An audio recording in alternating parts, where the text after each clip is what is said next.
ওই ধরো কোনো একটা সিটে কোনো একজন তৃণমূলের কোনো একজন পুরুষ নেতা, সে কাউন্সিলর কি পঞ্চায়েত মেম্বার ধরো গ্রামের দিকে, সেই সিটটা মহিলা রিজার্ভড হলো।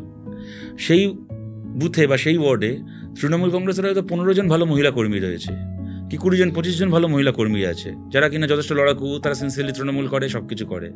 কেমন? তো উনি সব ছেড়ে, ওনার দলের প্রার্থীটা কে হবে? যে একদিন কাউন্সিলর ছিল তার বউ প্রার্থী হবে, কি যে পঞ্চায়েত মেম্বার ছিল তার বউ প্রার্থী হবে। তুমি গোটা পশ্চিমবাংলায় দেখো, তুমি যে কোনো, তুমি আমাকে নাম বলো একটা পুরসভার, আমি তোমাকে 5টা করে উদাহরণ দিতে পারি, যে কোনো পুরসভাতে। উনি যে সময় কংগ্রেস করেছেন, কী সব নেতা ছিল কংগ্রেসে সেই সময়, মানে সে প্রণব মুখার্জি থেকে শুরু করে, প্রিয়রঞ্জন দাসবংশী থেকে শুরু করে, সেই সময় সুব্রত মুখার্জি থেকে শুরু করে, মানে বাঘা বাঘা নেতা একজন কংগ্রেসের। হ্যাঁ, সেই সময় সৌগত রায়রা ছিলেন, আরও মানে যারা ওই সময়কার নেতারা ছিলেন, সোমেন মিত্র, মানে এইরকম সমস্ত স্টলওয়ার্ড লিডাররা থাকতে, সেখানে উনি নিজেকে যে জায়গায় প্রতিষ্ঠিত করলেন, ওনার পরে ওনার দলে আর কোনো মহিলা কর্মীর তো এই সুযোগটা হলো না।